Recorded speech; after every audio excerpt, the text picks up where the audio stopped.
फक्त मराठी भाषेचे दोन अनुभव माझे सांगतो की मी साऊथ आफ्रिकेला एका एअरपोर्टला गेलो होतो आणि खूप वेळ थांबायला लागलं होतं आणि अचानक तिकडचे पोलीस आले आणि त्यांनी एक ॲटिट्यूडनं मला विचारलं, व्हाय इज युअर पासपोर्ट.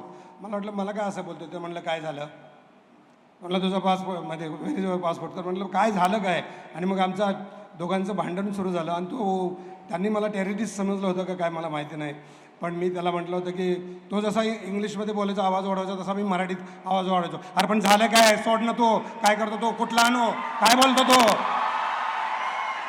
आणि मग आमचा जो पिक्चरचा मॅनेजर होता तो आला. काय म्हटलं हा कशाला ॲटिट्यूड दाखवतो, ह्याला नीट बोलता येत नाही. मी पण बोललो असतो की पासपोर्ट आहे इंग्लिशमध्ये, जे काही मला येतं ते इंग्लिशमध्ये.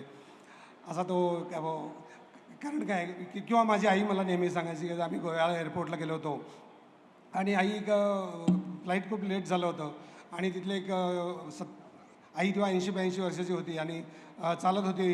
विमान खूप लेट चाललं होतं तर ती फिरत होती. मला सांगत होती, बघ माझ्या वयाचं एक तरी आहे का, आपण सगळे बसून आहेत जणू काही आजारी आहेत, तर असं चाललं पाहिजे असं ते सांगत होते. तर ते एका म्हाताऱ्या माणसाला म्हटली, बाबा उठा की जरा, चाला की, काय बसून बसून होते, तेवढंच पाय मोकळं होत्याल. तर तो काय बोलायलाच तयार नाही. तो होता तामिळ तेलुगू काहीतरी. आई म्हणते बहुतेक बाहेर दिसते हे. म्हणजे आईला वाटायचं की जगात एकच भाषा आहे आणि ती म्हणजे मराठीच आहे, जगात दुसरी भाषा नाहीच असं ती मानते. असा मला खूप आनंद होता. दुसरी गोष्ट मला आठवतं, मी तामिळ फिल्म करत होतो सुब्रमण्यम भारती नावाची, आणि खूप 4-5 महिने खूप अभ्यास केला आणि त्यांना अट टाकली होती की मला आधी भाषा शिकायची तुमचं. आणि मी ते सगळं मराठीत लिहून घ्यायचो आणि कुठलीही भाषा मी घेतलं तरी आधी मराठीत लिहून घेतो आणि ती पाठ करतो आणि मराठी स्टाईलनं सगळं बोलतो. म्हणजे तामिळ साहित्य तेलुगू सगळीकडे असेल तर ते मी सातारच्या मराठी स्टाईलनेच बोलतो. कारण मुळात विचार असतो तो महत्त्वाचा आहे ना, भाषा नंतर येते, आधी विचारच असतो ना, यातून भाषा जन्माला आली.